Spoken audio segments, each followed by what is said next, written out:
Bienvenue dans ce cours Sator consacré à la compréhension de nos institutions. Alors ces institutions, on paraît les connaître, elles nous semblent familières. Tout le monde connaît le président de la République, le Parlement, tout le monde comprend à peu près que dans sa commune, normalement, même si ce n'est pas le cas partout, il y a un maire, que dans sa région, il y a un président de région, que les drapeaux avec 12 étoiles sur fond bleu représentent une organisation qu'on qualifiera d'internationale qui s'appelle l'Union européenne. Tout ça est connu, mais est-ce que tout ça est réellement compris? Pourtant, la base de la démocratie, le fondement de notre système démocratique, implique pour les citoyens de pouvoir évaluer un bilan et de pouvoir également évaluer un projet lorsqu'ils se prononcent aux élections. Le suffrage universel n'est pas le seul instrument qui permet d'exprimer la démocratie.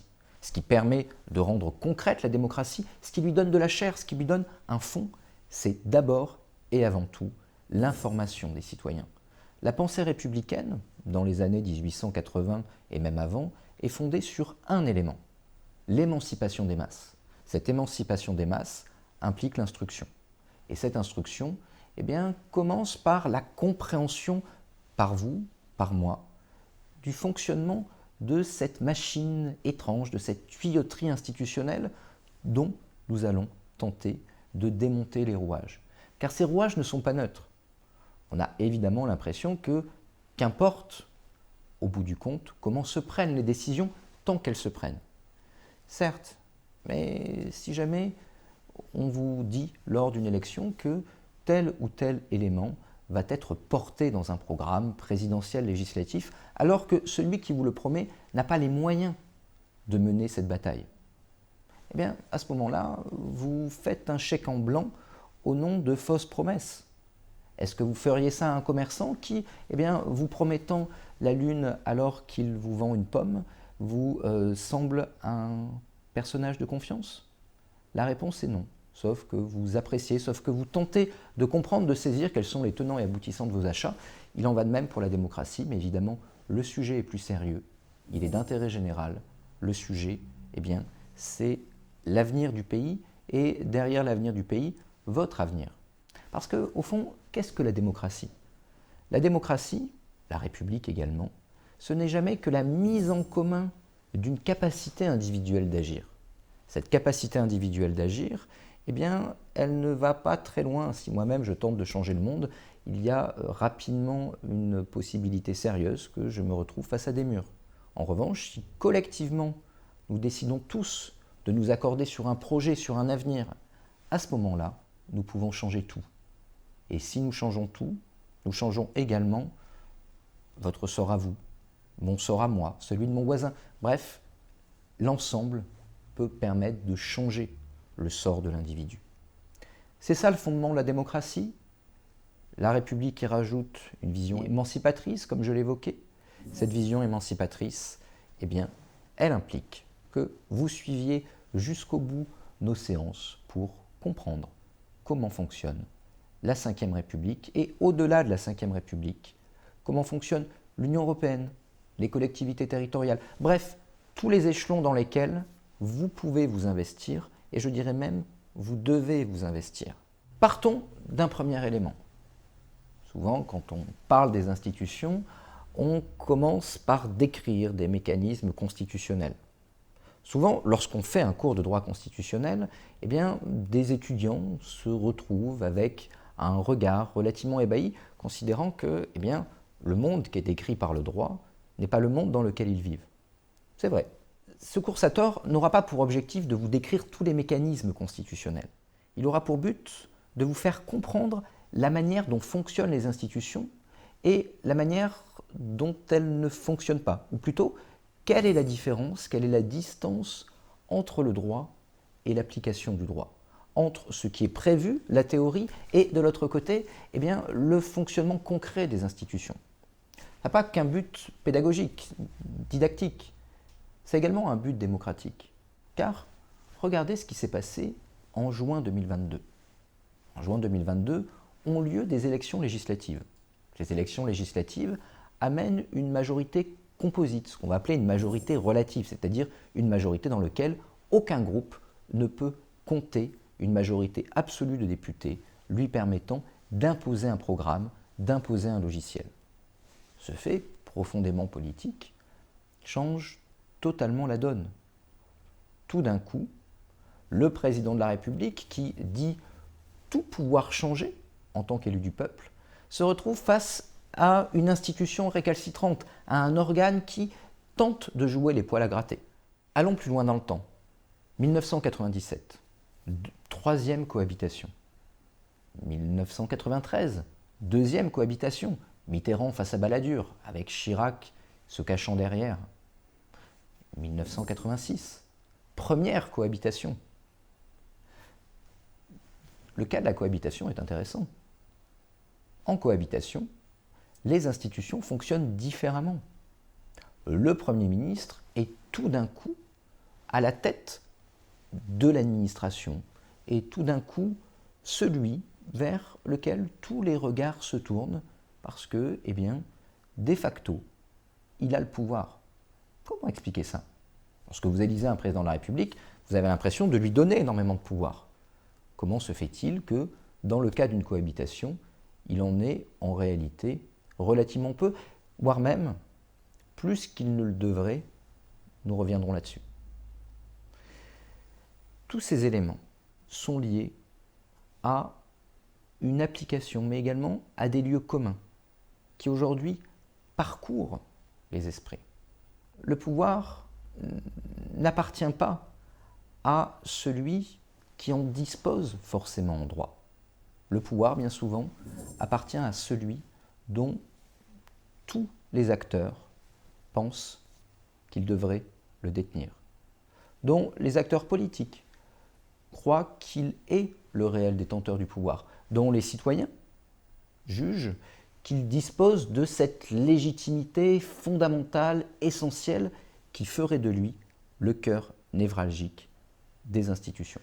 Notre régime, pourtant, est un régime assez classique. La Ve République ressemble à la plupart des régimes européens. Grosso modo, quelles en sont les règles générales? Vous avez un Parlement, et ce Parlement, élu au suffrage universel direct, contrôle un gouvernement. C'est le critère de ce que l'on appelle, en jargon constitutionnel, un régime parlementaire. C'est l'unique et seul critère qui permet de comprendre et de saisir le fonctionnement de ce régime. Pourtant, le président nous apparaît comme ayant beaucoup de pouvoir. Comment l'entendre? Pourquoi cette différence fondamentale? Eh bien, il y a tout un tas d'habitus politiques. Il y a également des raisons qui ont trait aux habitudes de l'électorat. Prenez par exemple ce qui se passe lors d'une présidentielle normale, c'est-à-dire une présidentielle, si je veux bien exclure, celle de 1958, qui en fait est une présidentielle qui ne sera pas une présidentielle au suffrage universel direct, et la dernière, celle de 2022, dans les cadres particuliers que nous connaissons. Eh bien, le président est élu. Ce président, il lui est confié un pouvoir extrêmement important par les électeurs. Les électeurs sont persuadés que, ce faisant, ils l'élisent pour 5 ans pour disposer d'un pouvoir gigantesque. Une grande partie de ce que vous trouvez dans le programme d'Emmanuel Macron, mais pas que, de Marine Le Pen, de Jean-Luc Mélenchon, de Jean Lassalle même, sont des dispositions qui n'ont théoriquement rien à voir avec le mandat de président de la République. Ce sont des dispositions qui, théoriquement, appartiennent aux législateurs, donc au Parlement. Les débats que nous avons eus lors de la présidentielle, faut-il ou pas une réforme des retraites, etc., ce sont des débats législatifs. Pourtant, le président les met dans son programme. Que se passe-t-il juste derrière? Eh bien, depuis 2000, et particulièrement depuis 2002, il y a le quinquennat. Ce quinquennat, un mandat de 5 ans pour le président de la République, a un objectif particulier au-delà de la réduction du temps de mandat. Il a comme objectif singulier, premier, de permettre une conjonction des élections. Vous votez pour les présidentielles et quelques semaines plus tard, vous votez pour les députés. À quoi assiste-t-on dans ces moments-là? Eh bien, les électeurs de la majorité sont heureux. Ils ont gagné. Et donc, ils viennent voter. Les électeurs de l'opposition, eux, eh bien, ils sont contris, ils sont malheureux, ils ont perdu. Groggy, ils décident partiellement de s'abstenir. C'est ce qu'on appelle en sociologie électorale la participation différentielle. Tout le monde ne vote pas selon ses opinions publiques, dans les mêmes proportions, au même moment. Cet élément peut vous paraître technique, mais il est décisif. Plus que n'importe quelle disposition constitutionnelle, cet élément est décisif pour comprendre comment fonctionnent nos institutions. Tout bêtement parce que le mode de scrutin, nous reviendrons dans un prochain cours sur le mode de scrutin et sur ses implications, favorise les vagues majoritaires.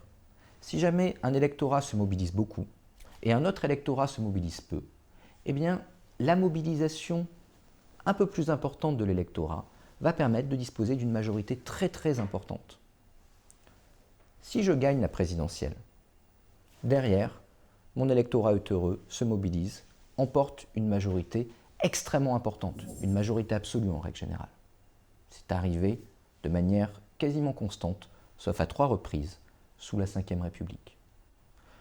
Une fois que mon président s'est fait élire sur un programme législatif, et que grâce à lui, les députés ont été élus de manière relativement aisée, simplement en mettant une photo du candidat à la présidentielle derrière eux, avec un programme qui était celui du président.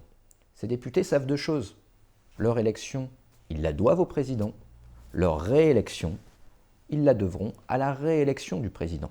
Parce que s'il n'est pas réélu, l'électorat de l'opposition se démobilisera. S'il est réélu, leur électorat se démobilisera. Celui de leur actuelle opposition se remobilisera.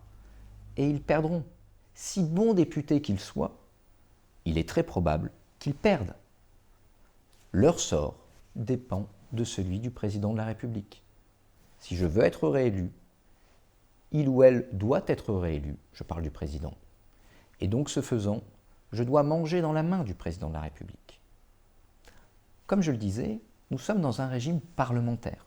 Le gouvernement est responsable devant le Parlement. C'en est la définition relativement basique. Le gouvernement est responsable donc devant les députés. Si jamais les députés sont dans les mains du président de la République, le gouvernement est dans les mains du président de la République. Qui contrôle l'Élysée contrôle le Palais Bourbon. Qui contrôle le Palais Bourbon contrôle Matignon. Qui contrôle Matignon, nous verrons ce que cela signifie, contrôle l'ensemble de l'administration. Qui contrôle l'Élysée contrôle Matignon. Qui contrôle l'Élysée contrôle en réalité absolument tout. Ce n'est pas écrit dans notre Constitution. C'est écrit en réalité nulle part.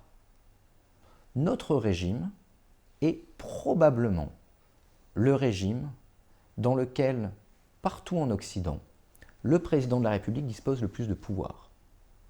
Notre régime est, en droit, un régime très classique, ressemblant par bien des aspects au régime allemand, au régime italien. Vous allez me dire, mais le président est élu au suffrage universel direct. Sauf que, il est aussi au Portugal, il est aussi en Autriche. Mais au Portugal, en Autriche, la situation est différente. Le mode de scrutin n'est pas le même. La structuration des partis n'est pas la même. Bref, le système politique, tel que nous le vivons, tel que nous le pensons, tel que nous l'intériorisons, n'est pas le même. Pourquoi vous dire tout ça d'entrée? Eh bien, parce que qui croit que le président de la République dispose de ce pouvoir gigantesque? Qui y attache de l'importance? Qui est groggy à la sortie d'une défaite et heureux, mobilisé à la sortie d'une victoire? Ce n'est pas d'abord le personnel politique, ce sont d'abord les électeurs. C'est d'abord vous, en réalité. Et vous voyez combien comprendre nos institutions est importante. Au fond, si les électeurs étaient mieux informés, si les électeurs comprenaient un peu mieux, comprendraient qu'une élection présidentielle, ça n'a pas réellement d'enjeu aussi important que la législative est une bataille qu'il faut mener. Les dernières législatives, celles de 2022, ont d'ailleurs été assez marquantes en la matière. lorsque Jean-Luc Mélenchon dit « élisez-moi Premier ministre », il s'adresse à son électorat pour le remobiliser. Et ça fonctionne pas si mal. De l'autre côté, d'autres électorats se mobilisent considérant qu'il n'y a pas eu de campagne et que donc il convient de continuer cette bataille. Et là, tout d'un coup, on assiste à une majorité relative. Tout d'un coup, c'est l'ensemble du système qui peut être transformé. Récemment, au Portugal, un Premier ministre socialiste a décidé de ne pas se présenter à la présidentielle, ouvrant la voie aux candidats de droite, considérant que, eh bien, il n'y avait pas d'enjeu à cette élection. Pourtant, cette élection a également lieu au suffrage universel direct. Autre lieu, autre conception des institutions, qui, avec une opinion pensant autrement, ressentant différemment la situation politique, eh bien, arrive sans changer une virgule de la Constitution à modifier le système. On peut parler de 6e République, de 7e, de 4e, de 5e. Ces débats sont légitimes. Et au cours de ces cours, eh bien, je reviendrai souvent sur des éléments problématiques de notre Constitution, des choses qu'on pourrait changer. Je mettrai également en débat avec vous la question de la 6e République. Pourquoi pas? Mais la vraie révolution, elle est dans les têtes. Elle est dans vos têtes. Si vous êtes capable de penser autrement, les institutions changeront avec vous.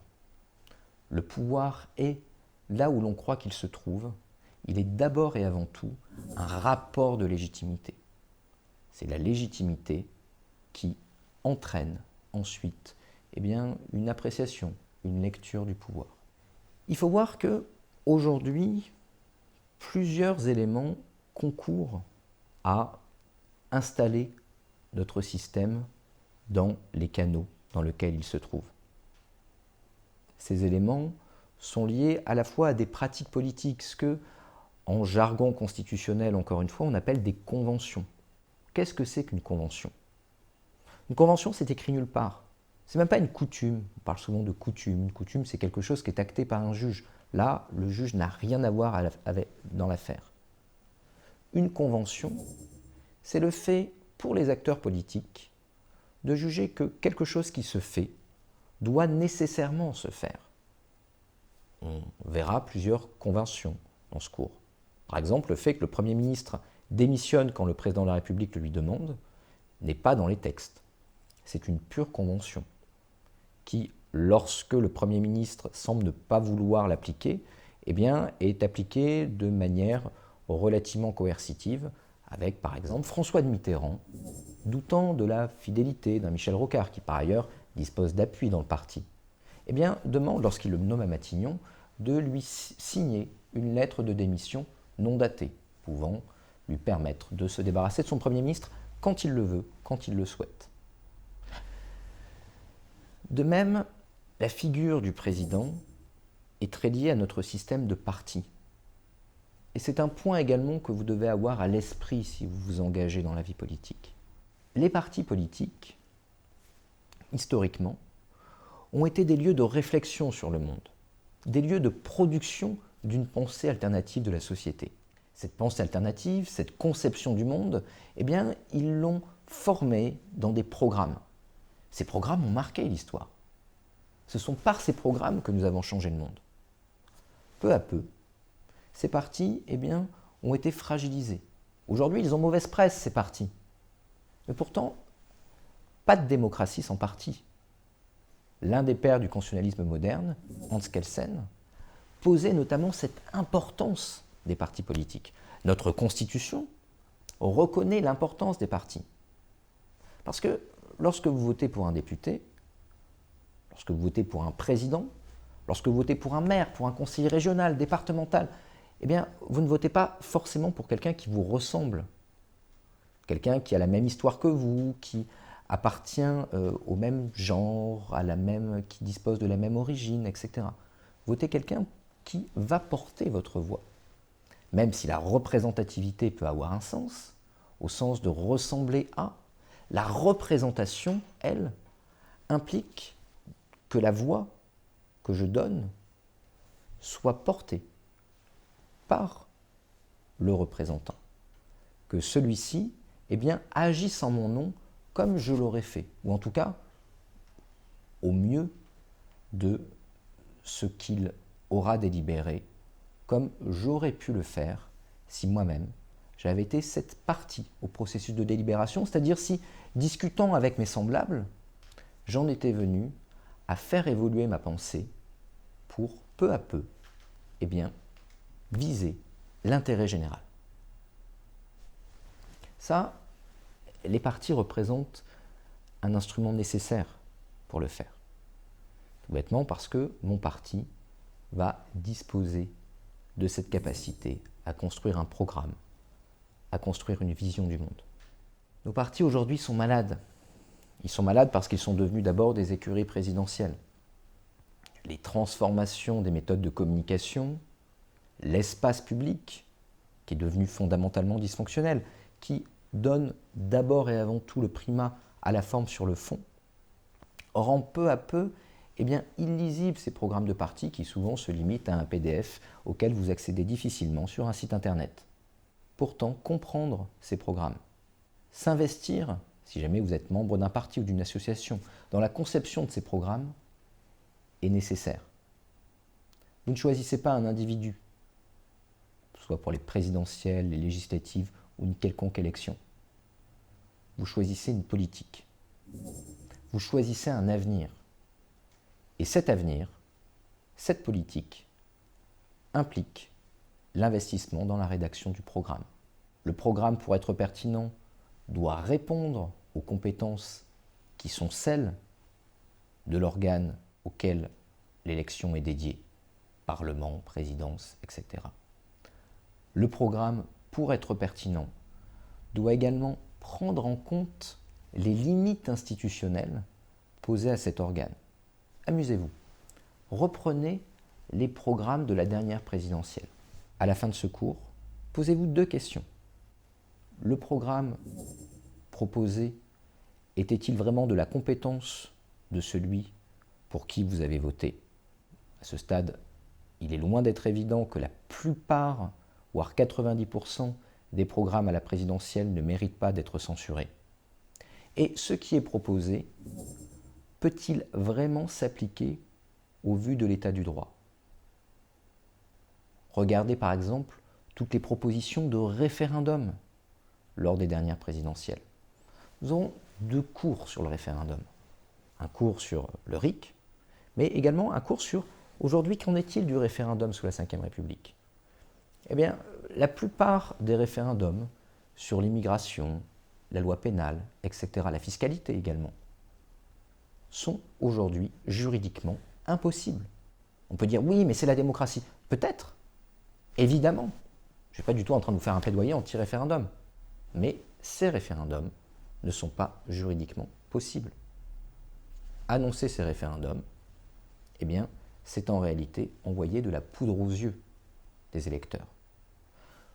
Vous devez entendre ce cours également comme un système d'autodéfense individuelle d'un point de vue électoral, pour rentrer dans une approche qui soit une approche critique de ce qui vous est proposé, en vous demandant toujours, est-ce que là, le programme qui m'est proposé est un programme réaliste d'un point de vue institutionnel? Est-ce que les canaux proposés par les politiques sont des canaux adéquats? Et si jamais ils ne le sont pas, mais que la proposition vous plaît, parce qu'il ne s'agit pas de refuser la proposition par principe, quels seraient les bons canaux? Où est-ce que je dois m'investir pour pouvoir changer le monde? Si ma problématique c'est la fiscalité, où dois-je tourner mon regard? Où dois-je tourner mon engagement? Si je suis une association visant un impératif fiscal, écologiste, etc., quel est le bon échelon? Quel est le bon outil? Quel est le bon levier? Si je ne saisis pas le bon levier, si je m'adresse à la mauvaise personne, la réalité c'est que bien souvent, je perds du temps. Je perds en énergie, je me décourage.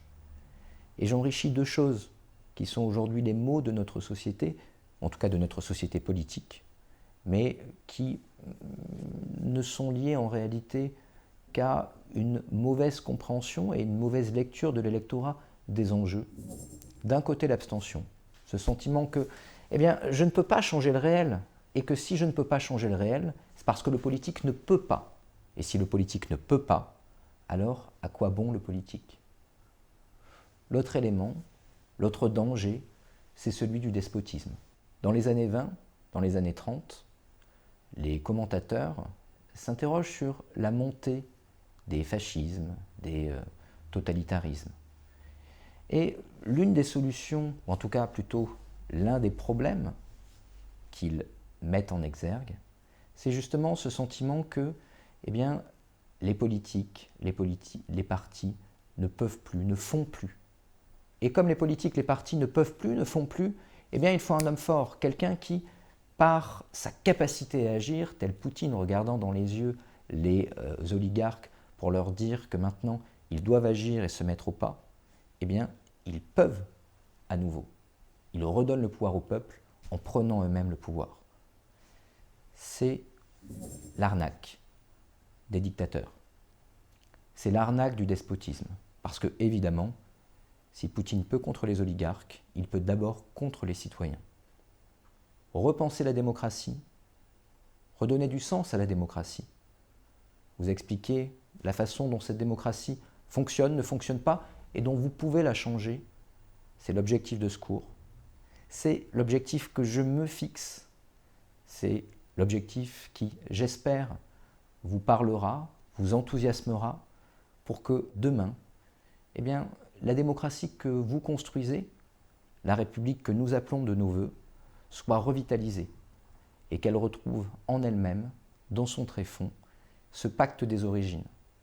Ce pacte qui passe par la souveraineté de tous et par l'émancipation de chacun. Alors, dans ce cours, nous procéderons par étapes, évidemment.